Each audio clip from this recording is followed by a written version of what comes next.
Hey guys, Sasha from Mobile Geeks here. We're at the LG G2 launch event in New York, and I'm going to compare the Nexus 4, which is also the LG Optimus G. So it's a kind of the successor that we have over here on the right side of the Optimus G. It's not called Optimus anymore, it's just the LG G2. So the main difference are, of course, the display. We have a 4.7-inch IPS display on the Nexus 4, while this one sports a 5.2-inch screen, 1080p, while this is only a 720p, but of course also an IPS display. When it comes to the SoC, we have a Qualcomm Snapdragon S4 Pro over here. That's already the Quiet architecture, and also comes with the Adreno 320 GPU, but the LG G2 comes with the Qualcomm Snapdragon 800. That means you are getting a 2.26 GHz quad-core processor and the Adreno 330 GPU, which gives you a huge performance boost, especially in terms of graphic performance when you're doing gaming and all of this. Both of them are sporting 2 GB of RAM.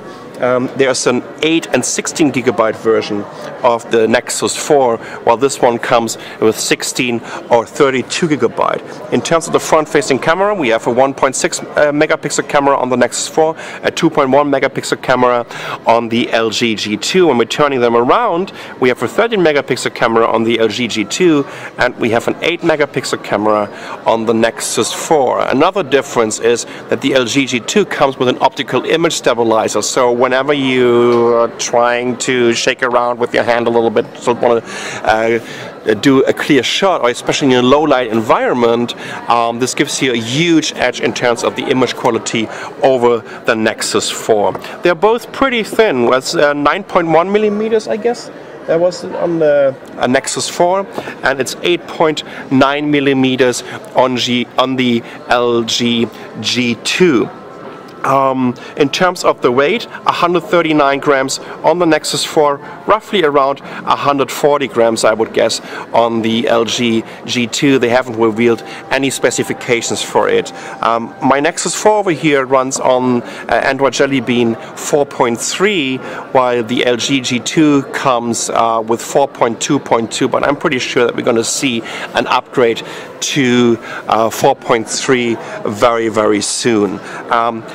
One of the biggest difference, in my opinion, especially because it has an impact on the usability of it, you have the power button on the back, and as we know, the way we're holding these devices, these larger handsets, to our head is pretty much by placing our index finger right in the middle of it, and this way you can easily access the power button, but also the volume control, and the volume down is actually also becoming the button to take pictures.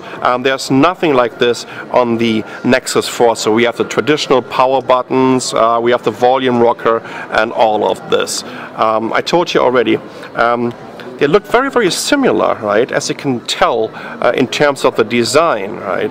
So they kind of try to take over this very, very traditional and very clean and timeless design of the Optimus G or the Nexus 4. But there's one huge difference. Look how thin the bezel is on the G2. That's way thicker here on the Nexus 4.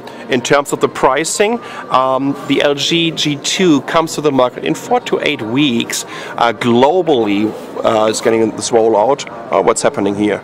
And will be roughly in between $500 to $600 without a contract, while the Nexus 4 is obviously already available. I think it starts at $299 in the US and $349 for the 16 GB version. So that's a quick and dirty comparison of the new LG G2 with the Nexus 4. I'm Sasha from Mobile Geeks. Thanks for watching.